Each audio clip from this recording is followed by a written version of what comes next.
All right. Okay, well, thank you guys for coming. And this is a two-part series. So those of you who want slides, we will send those out after the two-parter, after the second part of this. So just to answer that question, and know that we want active involvement and we like discussion. So today our title is Building Empathy and Self-Reflection to Combat Divisiveness, Dehumanization, and Bullying. I don't know, John, if you want to say anything before we get started.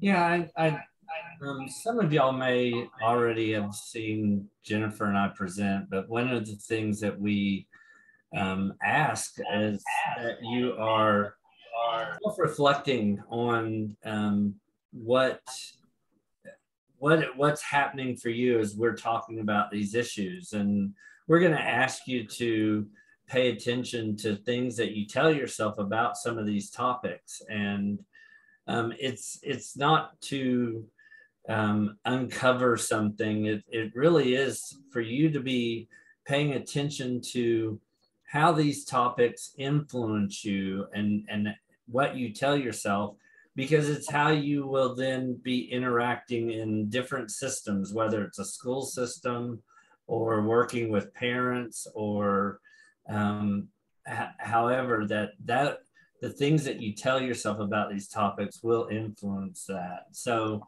we ask you that up front as we kind of launch into this. Yeah, I think that's a good place to start because we are talking about self-reflection today too.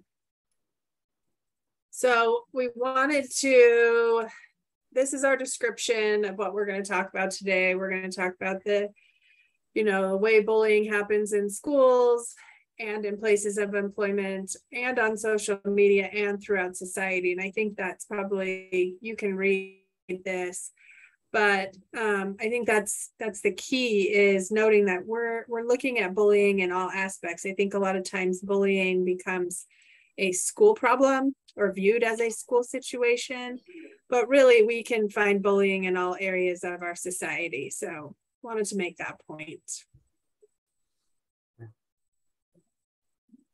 And then here's our objectives. We put all this so you know what you to expect during this training today. And I actually think these are on the flyer as well. But let's look, what's the impact of bullying? What do we know is the impact of bullying? And I'm going to pull this over here. So the impact is all of these different areas, right? We often hear about depression and anxiety or substance use or poor school performance or poor social functioning and kids not going to school because of bullying behavior at school or things like that. But I don't know, John, what do you think? What do we want to really emphasize as we talk about this impact of what this has on people? For me, one of the things I think is, and it may not be hugely important, but I think there's a bit of importance to distinguish between how it influences how bullying influences these, but they don't necessarily cause them. Right. And so that's why I think we use the word impact, is because there's not direct links to bullying is going to cause somebody to be sexually violent, or if somebody has violent tendencies or has poor social functioning, it can't be, it's not, oh, obviously that's because of bullying. But they can influence and exacerbate. I mean, it can make it worse as bullying happens. Yeah. And somebody's asking in the chat if these slides will be shared, and yeah, they will be after. This is a two-part series, so after the second part that's happening in 2 weeks, then we will send them out. So these are the things that we notice, right? So I wanted to talk really quickly here about this. We've got bullying, abuse, harassment, and violence. And I want you to think in your mind, and you can comment in the chat as well, is which one do you think it is that it's treat a person with cruelty or violence, especially regularly or repeatedly? Is that bullying? Is that abuse? Is that harassment? Is that violence? And what I would say is take a look at the 4 definitions and try to match them up with the terms. Yeah. And one of the things to notice is how similar the definitions may start looking. Yeah. The intentional use of physical force or power. Any unwanted behavior, physical or verbal, even suggested, that makes a reasonable person feel uncomfortable, humiliated, mentally distressed. Or repeated actions of physical, verbal, or indirect aggression.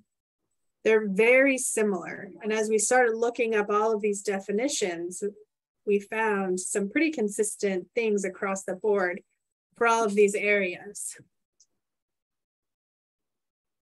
So as I go to this first one, what do we think that is? Treat a person with cruelty or violence, especially regularly or repeatedly. Anyone in the chat? Repeated is bullying, someone said. Another person said abuse. Violence. Abuse. All right, abuse is winning right now, and that is, let's see, that is correct. So what about this next one? The intentional use of physical force or power, threatened or actual, against oneself, another person, against a community, that either results in or has a high likelihood of resulting in injury, death, deprivation.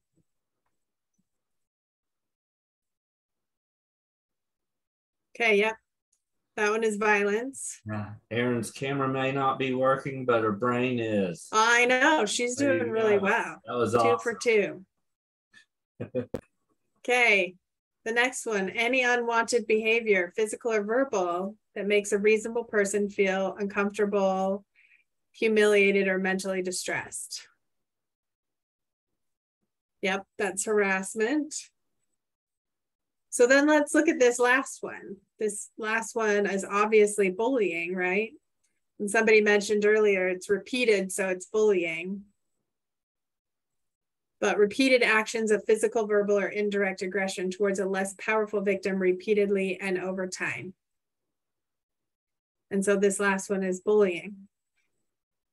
So when we start to look, like it is, one of the definitions of bullying, which we'll go into deeper, is repeated. And so someone said, oh, that's repeated, so that's in there.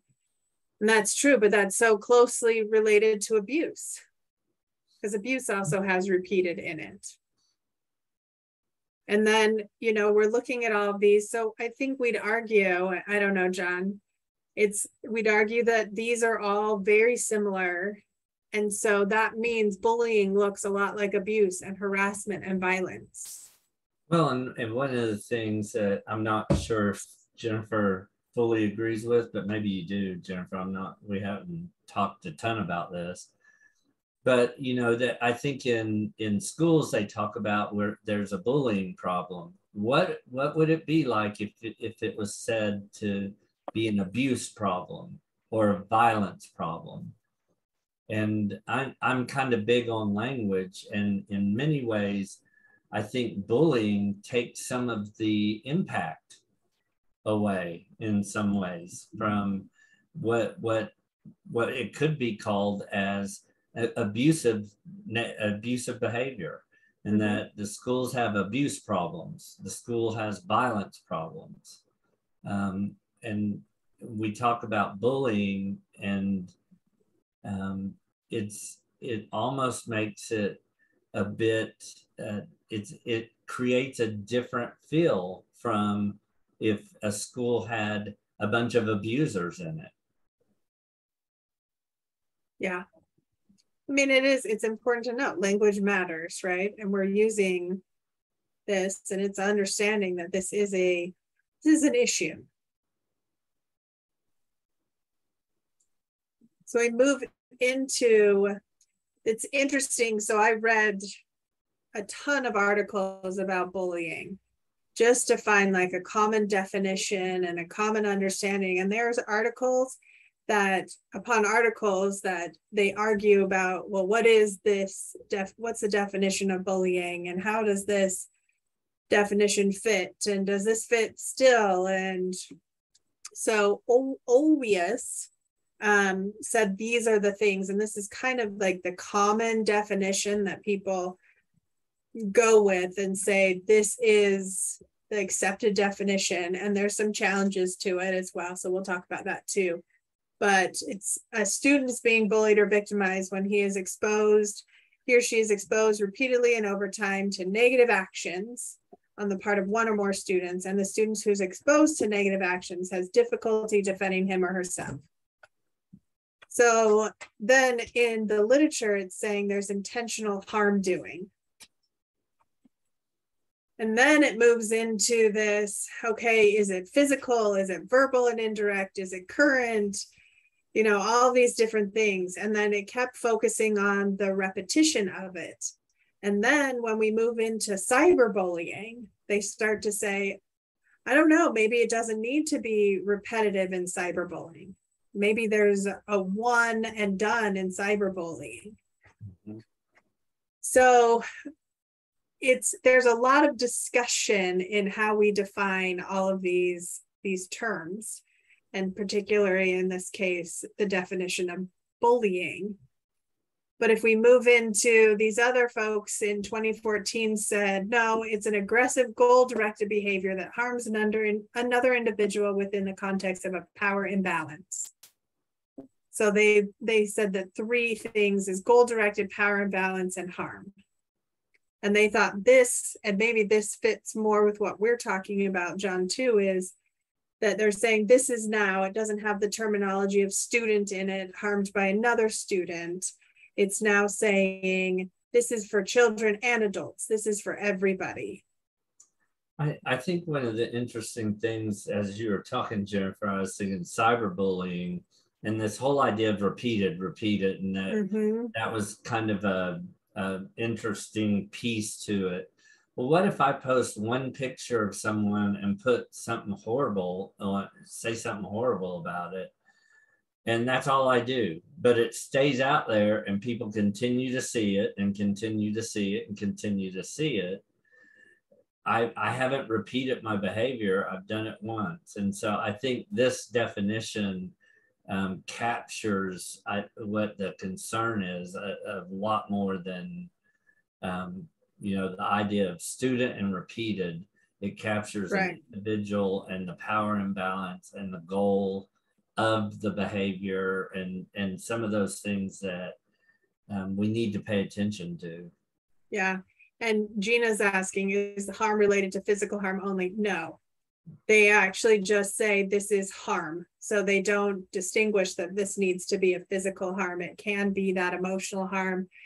You know, that the whole old adage of like sticks and stones will break my bones, but words will never hurt me. I don't know that anybody really prescribes to that thought any longer. So yeah, no, this is very much the emotional, the physical, the social harm.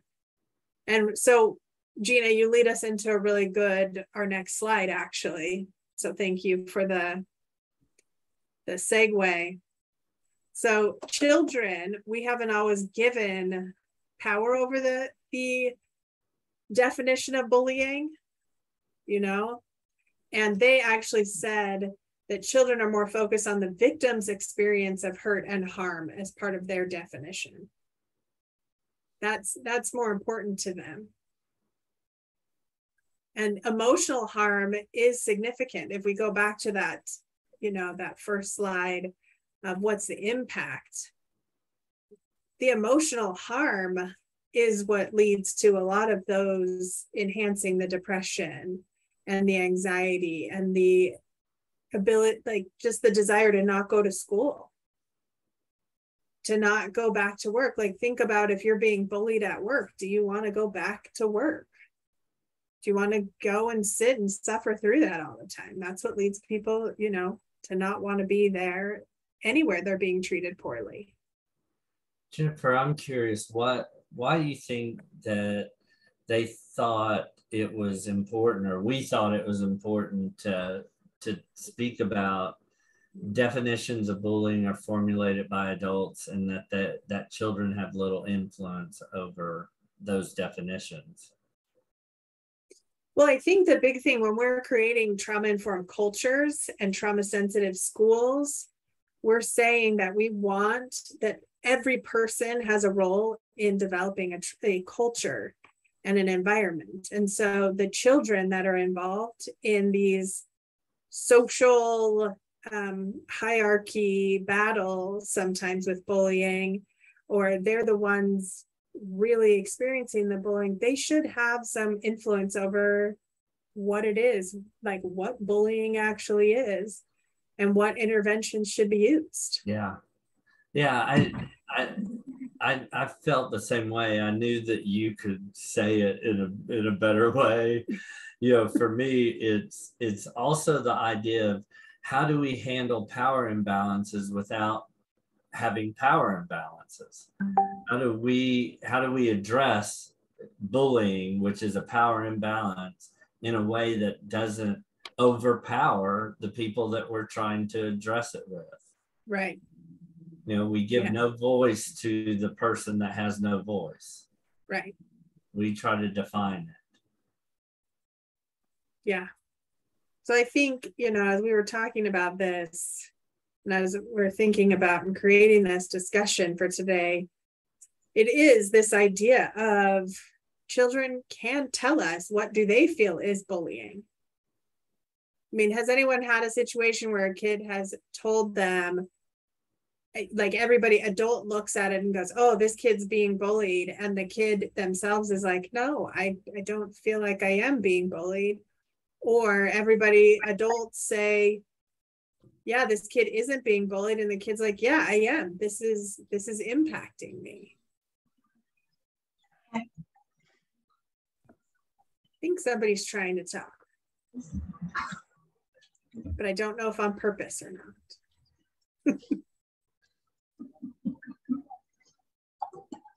So I'm just going to mute them. Okay. So then we also thought, let's broaden our definition just a little bit. So John, you want to talk about this one? Yeah. So, one of the things that that we were thinking about is that, bullying doesn't come out of thin air. Behavior doesn't really come out of thin air for children. And if we're looking at children, one of the things that we know is that they're impacted by the type of parenting that occurs. And so there's some research out there that highlights the different parenting styles and its relationship to possible violent or bullying behaviors.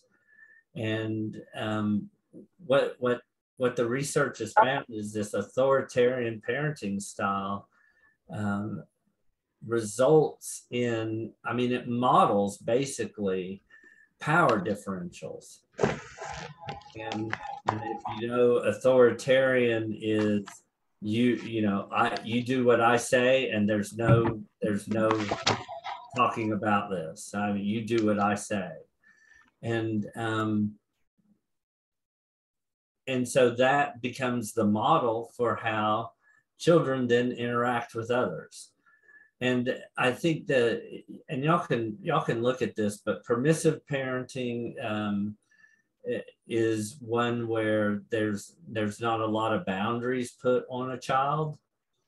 And again, that can lead to certain behaviors that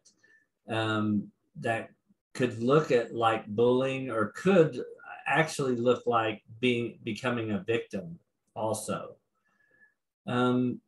But I think it's important to note as we move along in this presentation, looking at solutions, is that there's a bigger picture beyond just a kid treating another kid in a certain way in a school.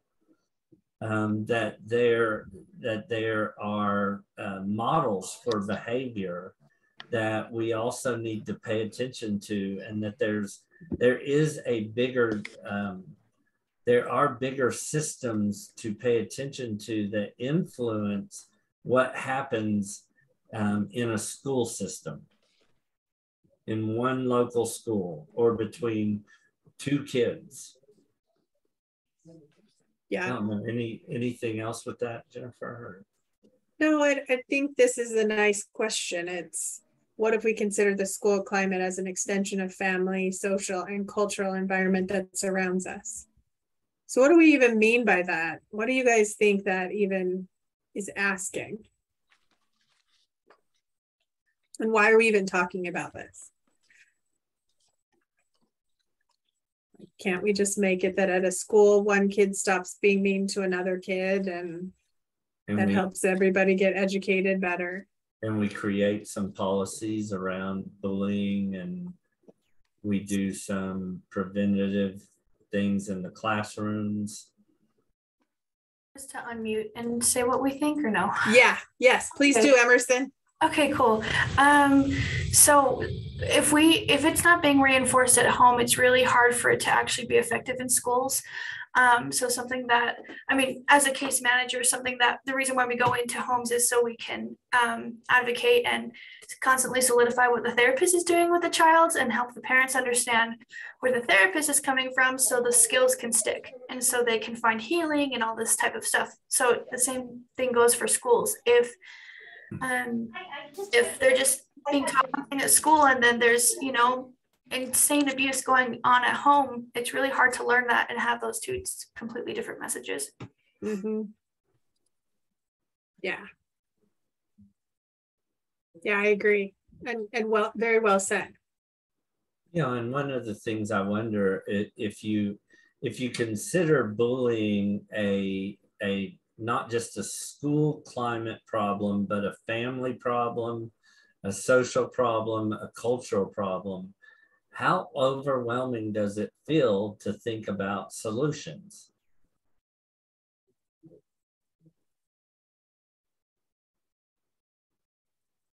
Does it feel more or less overwhelming?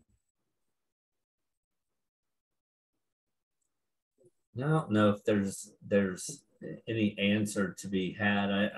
It's more, I'm throwing it out there, Jennifer. I was thinking about it last night. It's like, okay, for me, it makes some sense to think about, okay, let's do what we can manage. If I'm a principal at a school, or a teacher, or a school counselor, am I going to be able to manage the political environment that these kids are growing up in, or the cultural environment these kids are growing up in?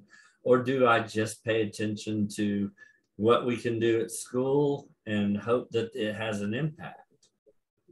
Right. I don't know the answer to that. I was thinking about it last night and was like, we asked this question, but I wonder how overwhelming it could look.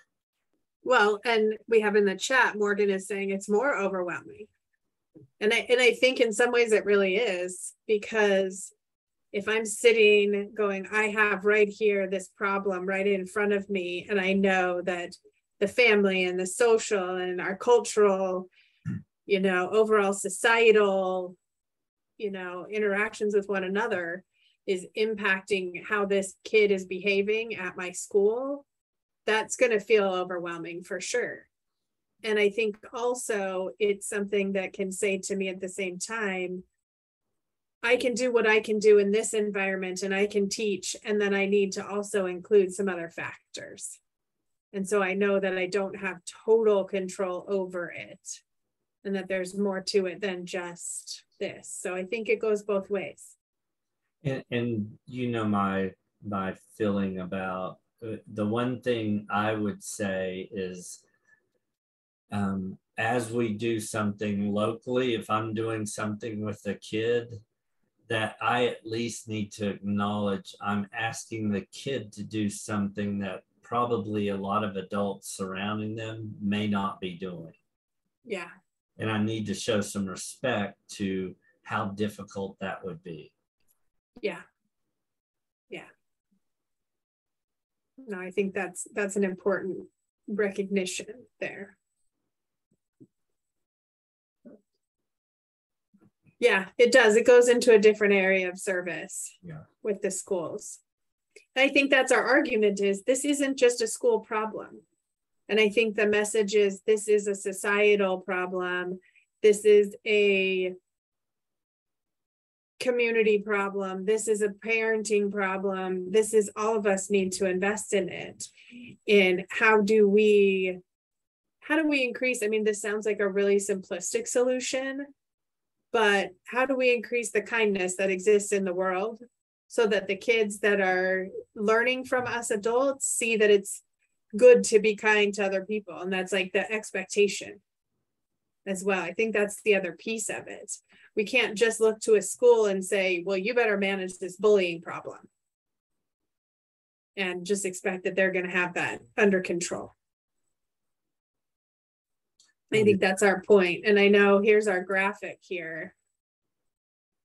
Yeah, and some of y'all may know the, this kind of the ecological systems view. That's Bronfenbrenner on the left, where you start with the individual, but then you move out and you look at the influences of these bigger systems. And then somebody that was working with bullying kind of took that idea and put it on the one on the right, looked at individual schools are being asked to deal with bullying, but then how to look at the systems and the influences that happen to just a school. And you could go even farther out with the one on the right, with some of these macro systems. But I don't want to talk too much about this. One of the things I wonder about is to think about for yourself, where have you run into aggressive rhetoric? If you think about some of these systems, have you run into places where it felt like there were power imbalances, or there were people or systems that were trying to overpower, that were being aggressive about things? And I've talked with principals and school counselors that have parents that come in yelling and threatening that they need to stop calling their kid a bully. And so they're bullying the school to stop all the bullying. And so I think I'm a visual person. That's why Jennifer let me have this slide, because these help me. For all visual people. Yeah, these help me visualize how to think about some of the bigger picture of what influences bullying within an individual school. Yeah. Well, and I'd even say, John, like what's the impact of how we are on social media? Like, absolutely. The level of, I don't know, has anyone ever seen anything that seems rude and harsh and maybe slightly disrespectful, or a lot disrespectful, in a social media setting? That one person is treating another person in an aggressive manner, or name calling, or, all of those things. Like, we see it all the time. This is what people are saying. Yeah, all the time. And here we are, we're raising kids in this environment as well, where they see that, and they hear people talking, they hear their parents talking about it, and everybody's commenting on somebody's stupid comment and they're so ridiculous and what a moron and they're such idiots, and I mean, and all the worst, you know, so many more worse things that they're saying, and kids are hearing that. And so you see some of these battles between kids at school as well. So they're a symptom of what this overarching societal kind of approach is. Yeah, I mean, this may be a bit dramatic, but I think we're training our kids in some ways to interact in the ways that they see in social media. Mm-hmm. Our kids are growing up. They are growing up on technology. Yeah. And so looking at modeling, how do the adults treat technology? How do they use it? And the interesting piece is that, and I think Jennifer, it comes with the next slide, there's a lot of rationalization that can help, and I use that word kind of loosely, but there's a lot of justification, that's a better word, mm-hmm. to disengage or desensitize from the behavior that's happening. You know, I'm gonna call Jennifer every name in the book, but I'm calling her that because I'm trying to teach her. I'm trying to give her the right answer. And right. She just doesn't because if I could just get you to see that I'm right and you're wrong. I mean, it's every effort that I make to correct you is for your own good, John. Like when I do this, it's for your own good. And so, you know, I'm just teaching you. Yeah. And when I don't get it, of course you're going to get frustrated and maybe have to call me something. Call me something. Because then I'll really get your attention and you can see how stupid you really are. And that will make you want to change. I mean, we're getting a lot of great comments. And Gina, I love this comment that you put in here, that you're working with an elementary student who's having issues with another student, and you found out their moms don't like each other. Like right there, that's the core of what we're talking about is, well, that kid must be an idiot because that's the kid of this mom, you know, that my mom doesn't like. And so we automatically, you know, take it that direction.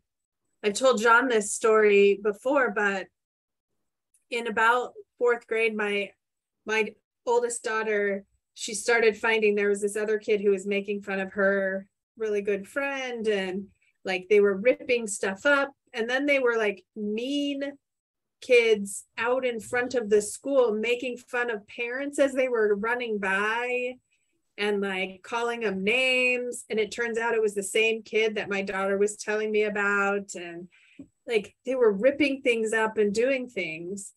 And when the principal pulled in the parent said, well, at least my kid's not on the bottom. Like my kid's the one that's, you know, successful. Like she's going to be more successful in life than your kids, because at least my kid doesn't suck like these other kids do. And it's such, you know, it's like, this is how the totem pole of society is. And so we have to pay attention to that. And I think this is resonating with a lot of people from, you know, the comments. Mean kids emulate mean parents. Mean kids turn into mean parents. Like there's all these things. And yes, the school is this core society, like it's this mini society that's created, and it's an opportunity to teach kids to be better adults. And at home, we're doing that same thing. And how everybody's interacting starts to determine what happens next with all of this. But there's a lot of this moral disengagement practice. It's like, this is how I can rationalize all my bad behavior. And one of the things I found interesting was when a bully finally crosses the line, like they keep amplifying their behaviors with somebody, not until that line is crossed do other people, like some of the other bystanders will say, yeah, you went too far. that's socially undesirable. But there's this point that you have to get to for us to stop rationalizing this. You know, I was thinking also, as you think of bigger picture, you know, we Western society has an individualistic mindset. And so Yes. one of the things that is applauded almost in our work lives, in business, is climbing the corporate ladder. You know, and Again? I've even heard the idea of climbing the corporate ladder and not worrying about who you step on to get there. Right. And that's in many ways applauded, you know, and that is bullying. That's you know, the whole idea of, that's a mindset that if you thought about that in a school, then kids, you know, bullying other kids is just climbing the corporate ladder. It's climbing their social status ladder. Mm-hmm. And yeah. and so it's really paying attention to what these kids, what they're embedded in, and how to as we talk about something different for them, if we're talking about the school, how to at least keep a mindset of what they're embedded in. Yeah. Well, and I think we've got some good comments here. Yeah. That yes, there's a lot of systemic support for prejudice. I would agree. And then we also are looking at, and I think this is a good point as well, Noelle, and I'm glad you're bringing it up, is we can't always assume that the kid's behavior is always from parenting, that there's other stories behind what's going on. So she's making the point that she has an adopted child, born addicted, and he and all of his birth siblings exhibit aggressive behaviors and are emotionally reactive. So that's a great piece. And I think that's something we get lost in when we start talking about the purpose of bullying, like why a bully is bullying. So sometimes there are issues that we need to address with the bully directly and teach them some self-regulation and self-control. And sometimes we need to create a whole village and plan around that particular kid based on their needs. And I think that's an important aspect of it as well. We cannot ignore that. When I started looking at who do people view, who's at fault for bullying behavior, actually a lot of children think the victim or the bully is the only cause of the bullying behavior, and they're going to just blame them.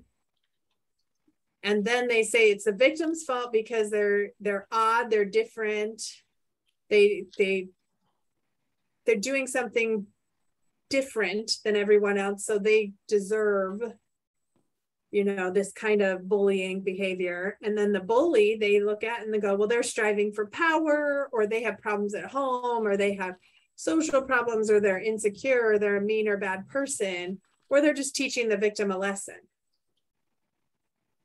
And so these are our justifications for that children have provided for why the victim is being victimized and why the bully is doing what they're doing. And if we're buying into Adriana, nice to see you, by the way, if bullies have low self-esteem and are reacting to the world around them, right? Part of what we do is we have to figure out how we help those bullies, rather than just saying we just have to assist the victims. So we have to look at all of that as well. And I think that there's an important point in that, and you know, there's some conflicting research around self-esteem and bullying. Yep. Because the CDC's come out and said bullies have very high self-esteem. And so some of the programs that they looked at that were trying to increase self-esteem in bullies, they're like, no, Yeah, don't do that. Mm-hmm. Folks have very high, and then there's some research that says they have low, and so I don't know what to take from that, other than in many ways that I don't know if we're going to find the exact cause of the problem, and I think that's some of the ways we get caught in not finding solutions is we are searching for the cause, because we believe if we get the exact cause, then we can have a solution, which is that's wrong thinking anyway. And so it's really looking at, okay, how do we pay attention to the uniqueness of a situation? Right. And we really take the time to understand what's happening. Yeah. Yeah. Which gives a voice to everyone. Yes. Which I'm very focused on trauma-informed cultures and trauma-sensitive cultures. And that's one of the tenets of trauma-informed care, is that everybody has a voice and that all voices are important and contribute to the overall cultural development. So then we look at, how do we view these social hierarchies and peer ordering, and how do we determine who belongs and who's a good or a bad student? And I think that really speaks to you, Noelle, and your comment is, how do we view what's going on with each individual kid and each individual situation and person? Because maybe there's not a lot of support for a bully, but sometimes we miss the mark, and there's not a lot of support from the kid who's being bullied either. Yeah, and I think I told you this, Jennifer. I was doing a after school group, and it was a growth kind of social skills group for a school, and they loved that we were coming in, and they had a list of students that they wanted in the group. And I had asked, I don't know if I'd asked for anything yet, but they had a list of students, and they had gotten it from the principal, the vice principal, the school counselors, and the teachers. And the list was considered the bad students in the school, that they wanted corrective actions basically on them. And what we wanted in the group were the leaders. So the leaders that, the student body president, and the leader of the bullies, and the leader of the bad kids or whatever. And right. But it got me thinking about, if I'm a bad kid and I get on this list, my guess is they know that they are considered a bad kid. If the principal and the vice principal and the school counselor and the teachers are all seeing this person as a bad kid, then I'm going to be a bad kid. I'm going to know that. And so I think it was just an interesting idea around, if I view a kid as a bully, then how is that going to influence me as an adult and how I interact with that kid? Am I going to give that kid a voice? Am I going to try to control that kid? Which is, again, going back to the idea of, am I going to try to overpower somebody that's overpowering people? Mm-hmm. And what kind of modeling does that show then? Or can I approach it in a different way? Which moves us towards solutions, which is part 2. Yeah. But I think here's the other thing that we find a lot is, has anyone ever heard this? Oh, bullying just happens to everybody. Well, if that kid wasn't so weird, maybe people wouldn't bully him. We're just teaching them a lesson. It's all right, I had to go through it. I don't know. I had bullying, so I turned out okay. So maybe it's just this rite of passage. It's just something that happens. What are other things that we've heard about bullying?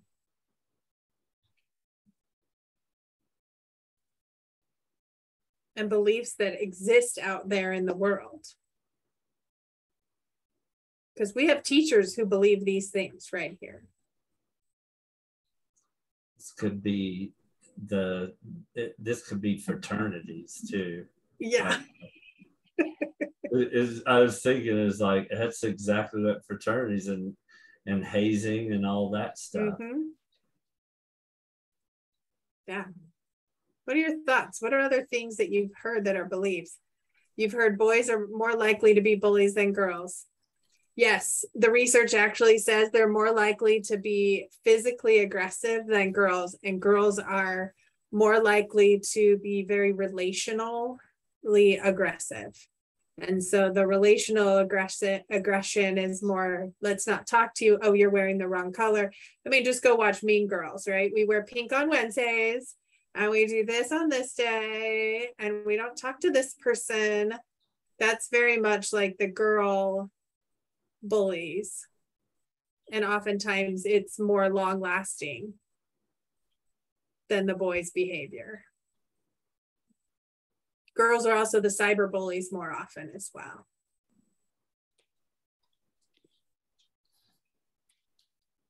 As you think about it, any other beliefs that come to your mind that you've had about bullying behavior? Yeah, sometimes it's allowed so that they'll fit in. Yep. And victims. Yeah, I just need to know how I cancel my membership. Don't worry about it, Christy. We'll cancel it for you.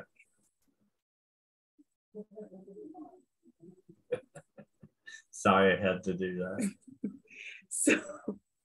So yeah, there's this other one. If you ignore the bully, they'll stop the bullying behavior, right? Yeah. And again, this is a two-part thing. So we know as we're wrapping this up today, we know that in 2 weeks, we're meeting again to keep talking.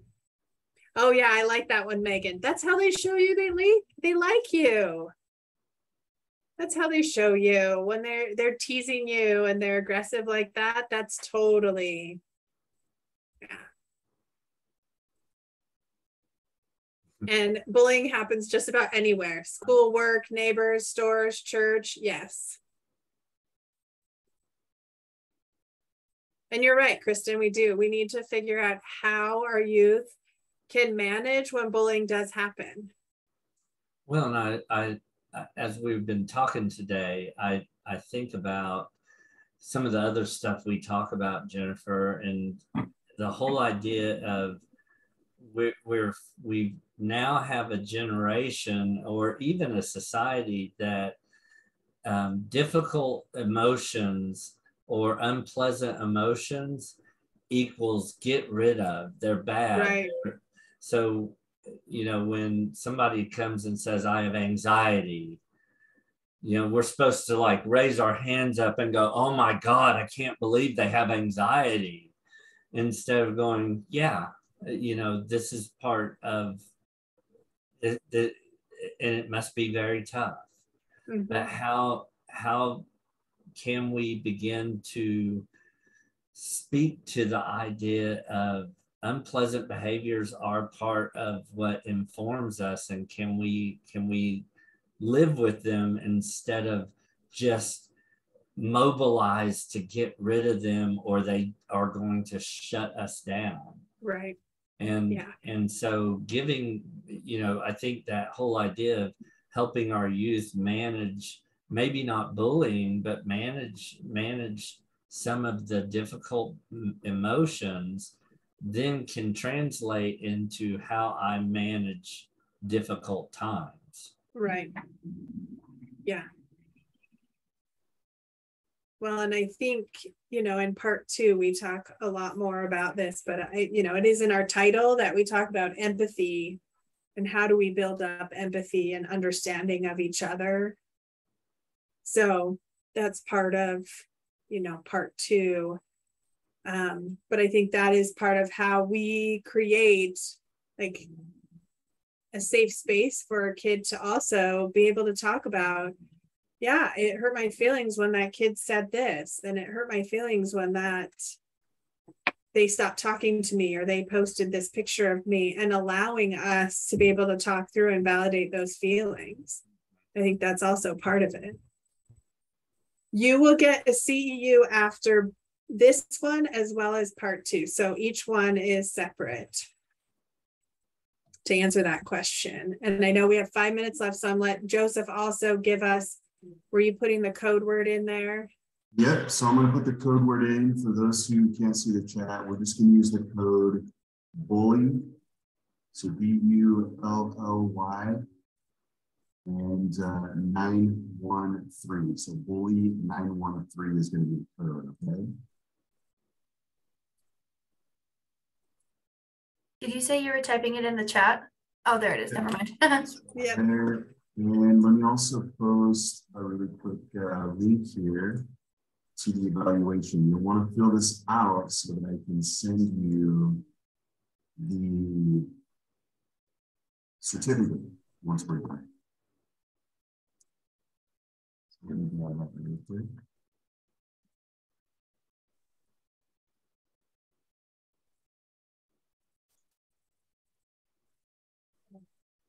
Yes, Katie, it will be posted. Joseph will post this. I don't know when. Joseph, do you see this? She wants to share with her faculty at school.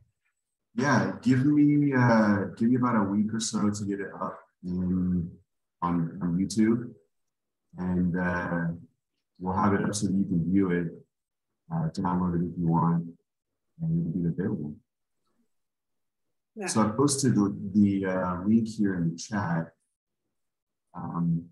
And again, you know, every now and then people will say, oh, well, I'm trying to access the link, but I can't. If you run into that issue, there's a couple of things you can try.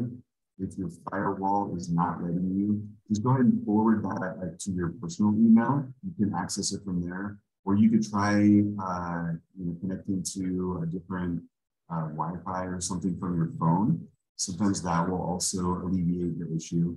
I've just seen a few issues with company firewalls sometimes blocking this Google Doc that we use to record answers and things like that. But again, if you run into any issues, I'm going to post my email as well. You can always reach out to me, and I will help in any way that I can.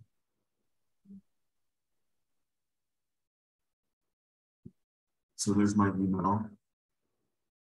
And yeah, did anyone have any other questions before we let John and Jennifer go? Well, I think our kind of cliffhanger for next time is around this last slide, and Yeah, and really thinking about if true change were to occur, how do we create a culture of accountability and commitment to a non-bully environment, so school environment? How do we create that kind of commitment in a larger scale? yeah.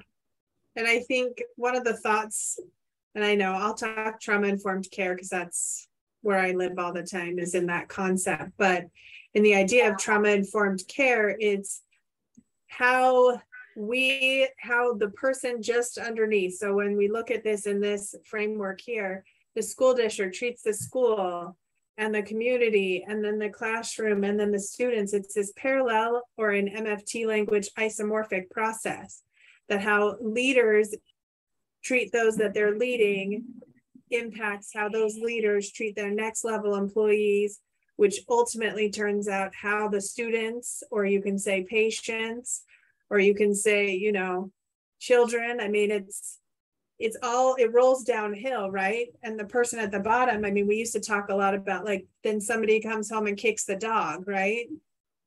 And that's that thought process. So when we're thinking about changing and cultural changing, we're looking at all of these people, everyone having a role, every one of us having a role in how bullying changes and how we are kinder and nicer to one another and more understanding and more accepting of one another and our differences. And I think just the interesting piece, as you were saying that, Jennifer, is that a lot of times we focus on that last part, that student.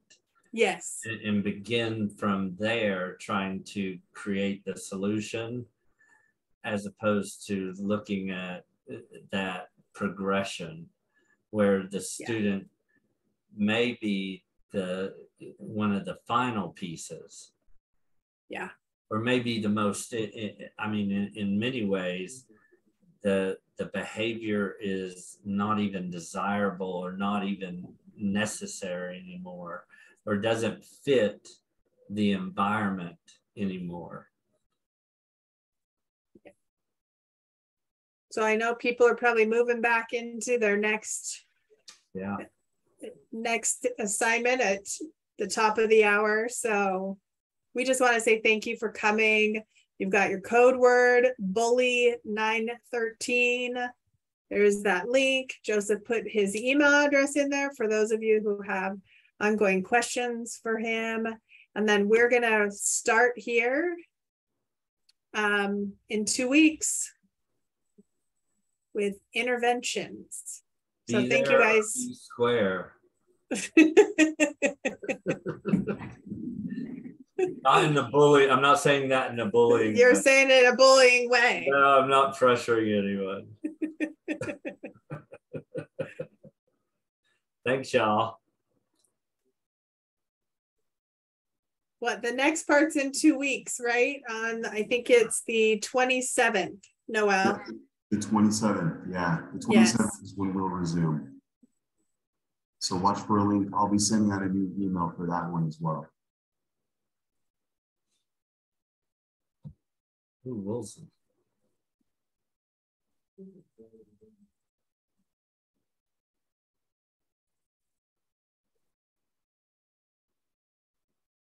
Real quickly trying to recognize names.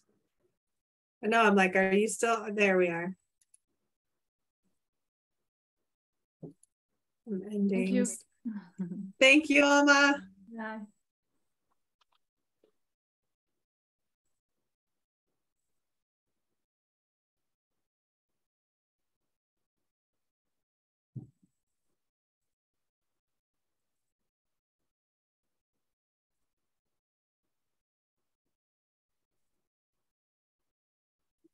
Okay, Joseph, anything you need from us?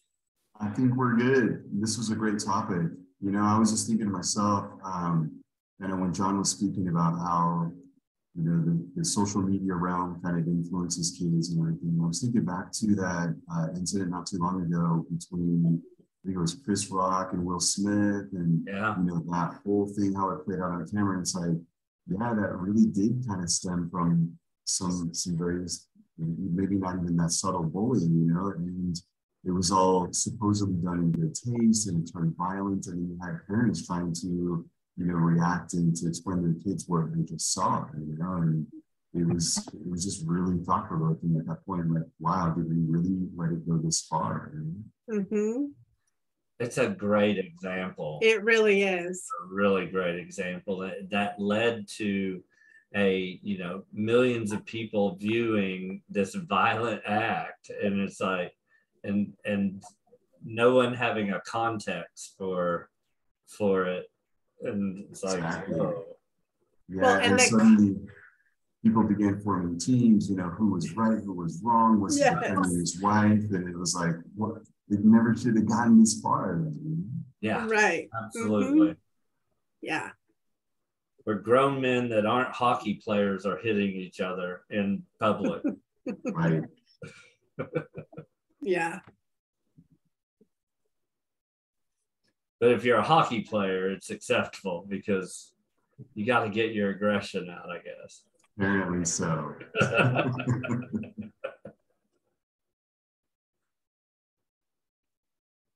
Great. Well, if we didn't have any other questions or anything like that, we'll go ahead and end. Thanks for joining us all today, everyone.